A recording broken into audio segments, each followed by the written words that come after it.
아빠 찬스 김원골에게 묻는다. 김대중 대통령 3남? 3남인가요? 요번에 비례대표 더불어시민당 비례대표로 당선이 됐더군요. 전라도 참 좋겠어요. 그죠? 진짜 뭐 깃발만 꼽으면 다 당선되니까 후보도 안 내니까 그죠? 참 좋겠어요. 그죠? 그래서 갑자기 또 혹시 제가 잘못 봤나? 저 사람이 어떻게 나왔지? 라고 생각을 해서 나왔는 김에 뭐죠? 궁금해서 질문을 좀 해볼까 해요. 뭐 이걸 볼 수도 있고 안 볼 수도 있지만 질문을 좀 해볼까 해요. 그죠? 어, 한일어업 협정의 독도가 왜 중간 수역인지 본인이 아는 대로 어, 이야기를 좀 해줬으면 좋겠고 어, 만약에 지금 슈퍼 여당이 됐잖아요. 마침 또 대통령도 민주당이고 어, 그 국회 의석도 다수당이 민주당이에요. 그죠? 아직까지는 그런데 만약 이 상태로 그냥 국회가 열린다면 바로 잡을 생각이 있는지. 그죠? 그 일본이 한일호 협정에서 독도를 중간수역으로 넣는 바람에 계속해서 자기 땅이라고 이야기를 하고 있죠. 좀 더 구체적으로 재협상을 할 수 있는, 그때랑 지금랑 상황이 많이 다르고 시간도 되게 많이 지났어요. 그죠? 그래서 재협상을 생각을 했는지, 재협상을 해야 되는 건 아닌지, 그리고 혹시 뭐 그와 관련해서 아는 바가 있으면 어, 이야기를 좀 해줬으면 해요. 그리고 하나, 아태평양재단 8층 건물의 건립비는 누구 돈으로 지었는지, 원래 있던 재산인지, 그 돈 어디서 났는지, 8층 건물이면 꽤 많은 돈이 들었을 텐데 그 돈은 어디서 나왔는지, 그죠? 그런 거에 대해서도 본인 아는 바, 아니면 뭐 형이나 아니면 그때 당시 재무 책임자들한테 묻든지 이야기를 좀 해주셨으면 해요. 그죠? 그 돈은 누가 지는데, 전 어릴 때 되게 궁금했거든요. 대통령 퇴임하면 건물 한 채씩 다 지어주나? 뭐 이렇게 되게 궁금했었거든요. 집은 수리를 한다고 하더라고요. 경호동을 지어야 되기 때문에 집은 수리 비용을 준다고 하더군요. 그건 들었는데, 근데 8층 건물을 지어줄 이유는 없잖아요. 그죠? 정부에서 딱히 김대중 대통령이 한 게 별로 없는데, 딱히 뭐 이윤을, 국가를 위해서 뭐 이렇게 많은 이득을 얻거나 본인이 뭐 그렇게 정치를 잘했다고 생각이 들지 않는데, 8층 건물의 건립비는 누가 줬는지. 그죠? 마이너스 300%가 될 국민연금의 해결책은 본인 아버지죠. 김대중 대통령이 야심차게 준비한 다단계인데, 어, 뭐 다단계니까 꼭지점 쪽에 있는 사람들은 혜택을 받겠죠. 하지만 나중에 뛰어든 사람은 어떻게 할 거냐? 이 사람들의 돈을 어떻게 줄 거냐? 뭐 국민연금 내고 국민연금을 메꾸기 위한 세금을 또 내야 되는 거냐? 거기에 대한 본인의 생각은 어떤지. 그죠? 그럼 해결책이 있다면 어떻게 더 내고 덜 받기 이런 개소리 말고 어떤 해결책이 있는지.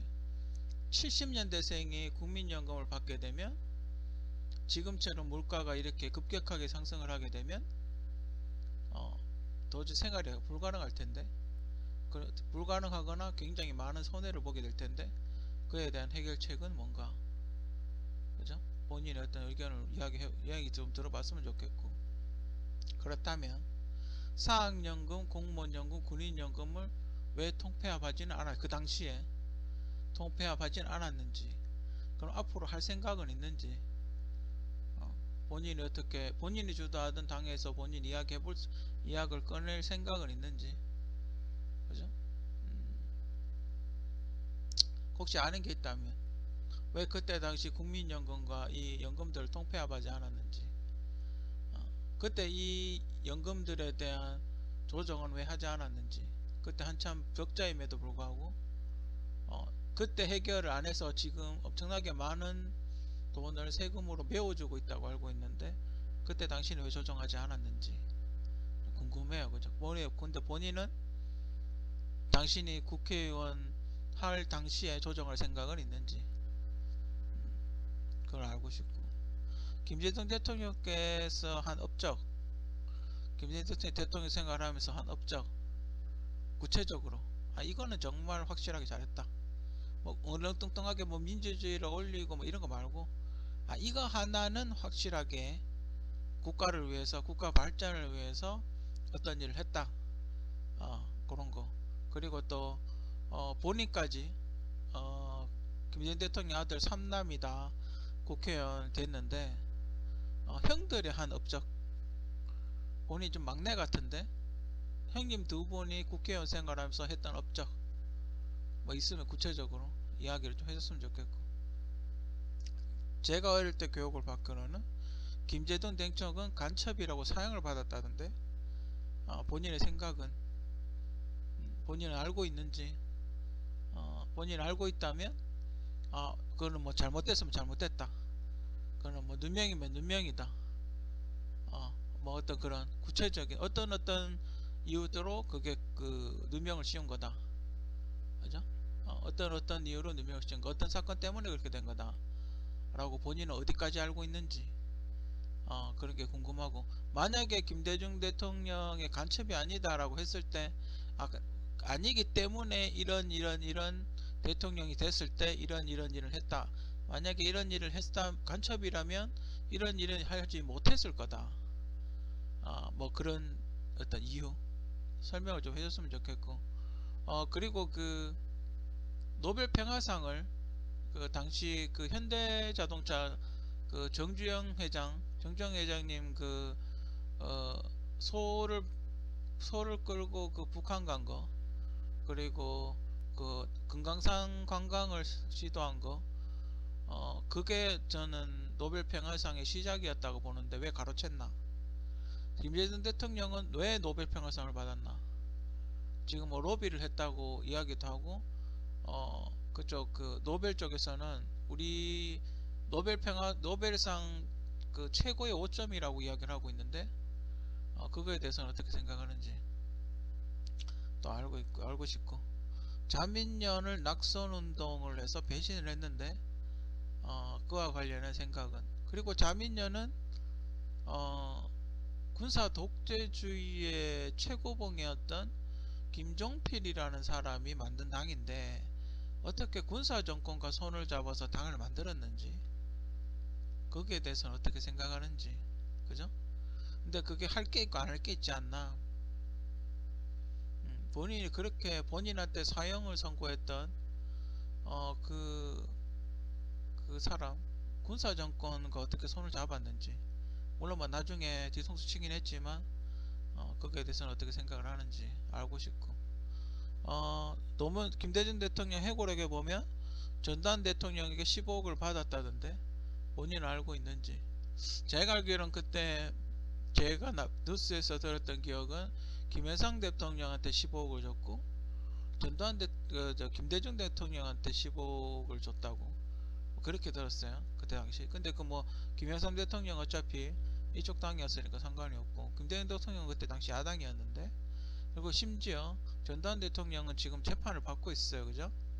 헬기 사격을 증시했나 안 했냐, 그걸로 현재 재판을 받고 있는 상황이에요. 정말 15억을 받았든지, 그거는 김대중 대통령 회고록에 10억을 받았다고 그렇게 적혔다고 하던데 본인 알고 있는 건지 되게 궁금해요, 그죠? 요 최근에 보니까 인터넷 방송이라든지 이제 당선자라고 여기저기 나오더라고요, 그죠? 뭐 연좌제는 아니지 않냐 뭐 이렇게 이야기할 수 있는데, 근데 박근혜 대통령도 탄핵당한 게 제가 보기에는 연좌제 성격이 강하기 때문에 본인이 연좌제를 묻지 않는다라는 거는 좀 말이 안 되는 것 같고, 얼마 전에 누가 죽었죠? 3남 중에 한 명이, 아들 3명 중에 한 명이 죽은 걸로 아는데, 그죠? 아무튼 묻고 싶었는데, 정말 제가 기자라면 좀 옛날 일이긴 하죠. 본인하고 상관없을 수도 있어요, 그죠? 본인하고 상관없을 수도 있는데 그래도 좀 본인이 이제 국회의원이 됐고 마침 또 여당이 압승을 했고 민주당이 또 민주당 출신 대통령이 대통령을 하고 있고 그죠? 그렇게 그렇다 보니까 참 이런 걸 이야기를 해보고 싶어요. 그리고 제가 어릴 때 뉴스 봤던 거는 이 김대중 대통령 3남 아들 3명들이 계속 그 검찰 수사를 받았던 걸로 그렇게 기억을 하는데 포항제철에 가가지고 뭐 이렇게 이권을 달라고 했다든가 뭐 그런 협박 혐의로 제가 알기로는 형을 살았던 감옥도 가고 그랬던 걸로 아는데 그죠? 그런 거에서도 좀 이야기를 해줬으면 좋겠어요. 그죠? 은근슬쩍 뭐 아무 일도 없는 것처럼 은근슬쩍 이렇게 본인을 깨끗한 척 하면서 국회의원 됐다고만 이야기를 하는데 아마 그런 건 대본에서 다 삭제를 하겠죠. 이런 일들은 대본에서 다 삭제를 하겠죠. 그죠? 사람들이 왜 기억에 가물가물할 테니. 그죠? 이거 여기에 있는 것들은 제가 어릴 때부터 뉴스에서 다 봤던 거예요. 실제 뉴스에서 보도를 다 했던 거예요. 그죠? 사실로 검찰 기록도 아마 있을 거예요. 그때 외국수로 크게 났었거든요. 왜냐하면 그때 당시 김영삼 대통령 아들이었나? 그분도 막 이렇게 그때 당시 에피소드가 또 뭐가 있었냐면 김영삼 대통령 아들도 국회의원 공천해달라고 당시 이회창 대표였죠. 당시 이회창 대표한테 그 소위 말하는 압박을 좀 했었어요. 김영삼 대통령 살아있을 때. 근데 이회창 그 당시 이회창 한나라당 대표였나? 그걸 안 했죠. 공천 안 해줬죠. 그래서 무소속으로 나왔나? 무소속으로 나왔나 그래가 떨어졌나? 그랬을 거야 아마. 그래가지고 그 이후에 또 이회창 씨는 대통령 선거 2번 나가 2번 떨어졌죠, 그죠? 결국 대통령의 꿈을 못 이뤘는데 뭐 그런 건 높이 봐요. 분명히 본인도 불이익이 당할 거라 생각을 했을 텐데, 그죠? 뭐 차떼기 뭐네 뭐 그런 이야기 많이 있긴 하지만 어, 뭐 그런 거는 하나의 어떤 김영삼 대통령 쪽에서 박아놓은 사람이 아마 언론에서 터뜨린 게 아닌가, 그죠? 자기 아들 공천 안 해준다고 언론에서 터뜨린 게 아닌가? 뭐 개인적으로 그렇게 생각이 들고 그 어차피 김영삼 대통령은 김대중 대통령하고 더 친할 거 아니에요, 그죠? 유해창 씨보다는 이해창 당시 후보보다는 김대중 대통령하고 친할 거 아니에요, 그죠? 그렇기 때문에 뭐 저쪽에 김대중 대통령이 밀어준 게 아닌가? 뭐 그렇게 그냥 하나의 시나리오를 쓴 거죠. 밀어준 게 아닌가? 뭐 개인적으로 그렇게 생각을 해요, 그죠?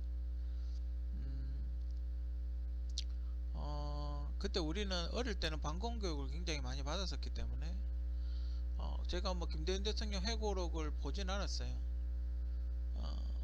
그 뭐 책을 꼭 사고 싶지도 않고 그 안에 그런 내용이 있다고 이렇게 이야기를 하더군요. 10억 받은 거는 특히 전두환 대통령한테 만약에 10억을 받았다면 이건 좀 아무리 생각해도 아니죠, 그죠? 아무리 돈이 궁해도 뭐 그때 당시 15억이면 지금 어느 정도 가치가 있을까요, 그죠? 이게 한 1980년도 1980년도나 90년도쯤일 거예요, 그죠? 그러면 한 30년 전이죠. 30년 전이면 지금 물가 상승률을 감안했을 때 한 150억이나 최소 300억, 200억에서 한 300억 정도 되겠죠. 지금 돈 가치로. 그때 물가가 어느 정도였냐면 짜장면 한 그릇이 한 600원 정도, 600원 정도, 1000원이 안 넘을 때였어요. 그러면 최소 5배가 뛰죠. 지금 그죠? 최소 5, 6배가 뛰죠. 여기서 곱하기 6만 해도 거의 100억이 넘죠. 그죠? 짜장면 값 기준으로 해도 100억이 넘는 돈이에요. 그죠? 도대체 이 덕을 정말 받았는지 본인은 받았다고 회고록에 적어놨다니까. 그죠?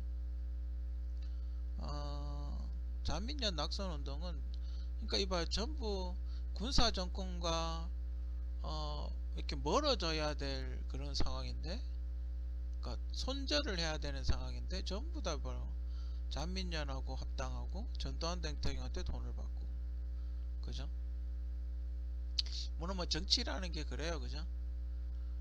때로는 적이 됐다가 때로는 또 동료가 됐다가 뭐 그러기도 해요. 정치라는 게 삼국지 보면 그래요. 공동의 적이 있을 경우 같은 편이 된다. 뭐 그런 얘기가 있기는 해요. 그죠? 그래도 뭐 한국이 근데 그 정도는 아니잖아요. 그죠? 한국이 뭐 중국처럼 땅덩이가 넓은 것도 아니고 인구수가 많은 것도 아니고 그 정도는 충겨냈어야 되지 않나? 그 정도는 이겨냈어야 되지 않나? 뭐 그렇게 생각이 들고 저렇게 손을 잡는 건 좀 아니지 않나? 그러면서 항상 민주당이 이야기하는 게 뭐예요? 그죠? 지역구도를 없애야 된다? 그 사람들이 지역구도를 없애야 된다라고 이야기하는 건 그거예요. 경상남북도에서 민주당 쪽 사람을 안 찍어주기 때문에 항상 지역구도를 없애야 된다라고 이야기를 했죠. 그래야 표를 얻을 테니까. 그래야 경상남북도에서 표를 조금이라도 가져갈 테니까 항상 지역구도를 없애야 된다, 지역구도를 없애야 된다라고 강조를 하는 이유는 그거예요. 그죠? 경상도에서 표를 뺏어오겠다, 뭐 이런 거죠. 어, 근데 저거 사학연금, 공무원연금, 군인연금을 한번 통폐합 우리도 통폐합을 해야 되는 게 구체적 긍정적으로 한번 생각을 해봐야 되지 않나? 그죠? 왜냐면 지금 정부에서 줘야 되는 돈이 너무 많아요. 그죠? 세금으로 메꿔야 되는 연금 부분이 너무 많아요. 그 제가 생각하는 하나의 묘책은 어 그러니까 신입 새로 들어오는 사람 그 뭐 지금까지는 준다 치더라도 새로 들어오는 사람 그러니까 2020년 신규 공무원들 군인들 사학년 뭐 선생님들은 그 국민연금으로 통폐합하는 게 좋지 않을까? 그죠? 어, 원래 제가 알기로는 공무원 연금이 많은 이유는 뭐냐면 과거에 우리나라가 못 살 때 박정희 정권 시절에 그 이전에 박정희 정권 시절 그 이전에 우리나라가 되게 못 살았어요. 그죠? 우리나라가 되게 못 살아서 공무원들한테 줄 월급이 없는 거예요. 제가 알기로는 공무원한테 줄 월급이 없어가지고 월급을 좀 작게 줬대요. 박봉으로 줬대요. 그 대신 어, 당신들이 퇴직을 할 때쯤 정년을 퇴직할 때쯤이면 그때 만약에 한국 정부가 형편이 좋아진다면 당신이 퇴직할 때쯤 지금 못 준 월급을 연금으로 주겠다. 제가 알기로는 그렇게 이야기를 했던 걸로 알아요. 그래서 공무원 연금이 많아졌죠.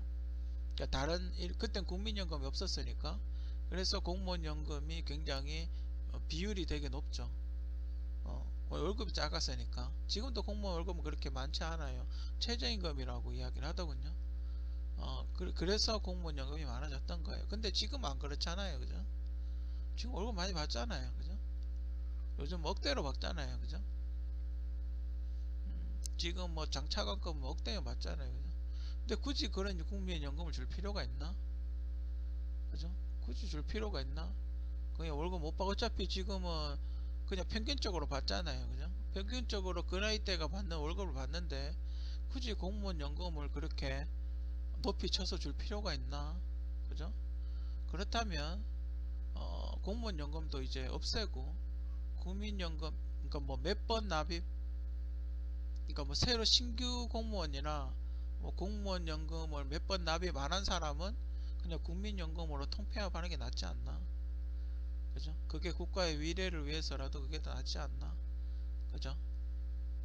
군인연금은 당연히 군사정권, 군사정권이 쿠데타를 해서 군사정권이 있었기 때문에 군인들에 대한 어떤 연금 같은 거는 뭐 그 사람들이 많이 줬겠죠.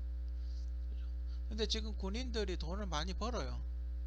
국가를 위해서 여기저기서 활약을 많이 하고 있어요. 왜냐하면 이제 한국은 아직 좀 덜한데 군사 밀리터리도 돈이 돼요.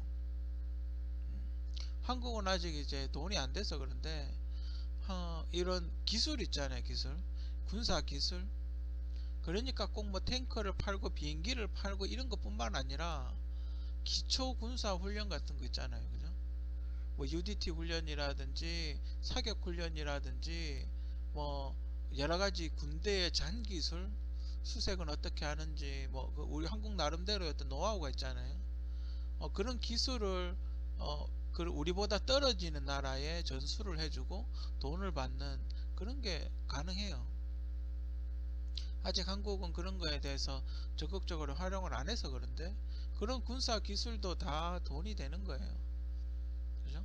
외국의 어떤 동남아 쪽 군사 그 사람을 데리고 오든지 아니면 한국 교관을 보내든지 해가지고 월급을 받고 군사 훈련을 시켜준다, 군사 기초 훈련을 시켜준다든지 뭐 그런 거 그 하면 돈 돼요, 그죠? 어, 아직 지금 이제 한국은 군사 쪽은 이제 무기를 파는 거, 뭐 총을 판다든지, 뭐 비행기나 탱크 같은 거 판다든지, 뭐 이런 걸로 이제 수익을 챙기려고 하고 있죠. 연구도 하고 있고 그런 거하고 이제 패키지로 묶어서 같이 훈련 교관까지 같이 패키지로 묶으면 군인들은 아직까지는 돈을 안 되는데 앞으로는 돈이 될 거예요. 그죠? 선생님 연금 같은 경우는 이제 앞으로 만약에 사이버 쪽으로 간다. 인터넷 교육 쪽으로 지금 코로나 때문에 화상 교육을 하고 있잖아요. 만약에 화상 교육이 활성화가 돼 버리면 선생님 숫자는 이제 확 줄겠죠. 가뜩이나 학생 수도 적은데 선생님들의 숫자가 확 줄 거예요. 그죠? 뭐 거기에 대한 어떤 대책도 조금 필요하죠. 요즘 선생님들 하늘의 별 따기라며요. 그죠? 뭐 한 학교 대학교 졸업생 중에 한 명 된다든가 교대 졸업생 중에 한 명 아니면 두 명 취업된다던데 한 2, 30명인데 졸업생만 2, 30명인데 취업자가 한두 명이라고 뭐 이렇게 이야기를 하던데 큰일이죠. 그죠? 우리 선생님은 솔직히 한번 합격이 되면 거의 뭐 죽을 때까지 어지간하면 그만두지 않잖아요. 그죠? 거의 거의 종신으로 큰 사고를 치지 않는 한 종신으로 계속 하기 때문에 좀 더 분명히 문제가 있어요. 연금 쪽은 이 세 가지 국민연금 포함해서 이 네 가지 연금은 분명히 개혁을 해야 돼요. 근데 민주당의 여태까지 하던 행동으로 봐서는 이런 걸 안 건드리죠. 표 떨어지니까. 그죠? 이거는 욕을 먹어도 분명히 개혁을 해야 돼요. 그죠? 그 한일어업장 같은 경우도 독도가 지금 중간 수역 뭐 이게 너무 멀어서 그렇다고 그 당시에는 그렇게 이야기를 했는데 하나는 확실하게 해야 돼요. 협상을 할 때 중간 수역 독도가 중간 수역을 넣는 거 뭐 그렇다 치더라도 독도가 왜 너겟딱이라고 자꾸 우기냐라는 거죠. 그죠? 그거는 분명히 못을 박을 필요가 있죠. 그렇지 않을 거면 그냥 독도에서 이 라인을 끊는 게 그게 정상이겠죠. 그죠? 자기들 일본은 그때 당시 어떻게 했냐면 정말 이호도 같이 잘 보이지도 않는 정말 암초예요. 그죠? 진짜 암초에다가 시멘트를 부어 가지고 섬이라고 하면서 여기가 끝이다 이러면서 거기서 라인을 껐었거든요. 그러니까 말이 안 되는 거죠. 그죠? 그렇게 큰 섬이 있는데 왜 거기서 시작을 안 하고 왜 저 도울릉도에서 시작을 했는지 그거는 분명히 문제가 있죠. 그죠? 이거는 분명히 지금 시간도 되게 오래 지났고 우리가 지금 일본하고 지금 마침 사이도 별로 그렇게 좋지 않아요. 그죠? 이건 분명히 재협상 해야 될 필요성이 있죠. 그리고 위안부 할머니 뭐 며칠 전에 위안부 할머니 뭐 이제 뭐 용서하고 사랑하자 뭐 이렇게 이야기를 하셨던데 물론 뭐 좋아요. 그죠? 용서하고 사랑하고 물론 좋죠. 좋은데 타이밍이 너무 늦었어요. 그죠? 지금은 건너갈 수 없는 강을 건넌 것 같아요. 최악의 상태로.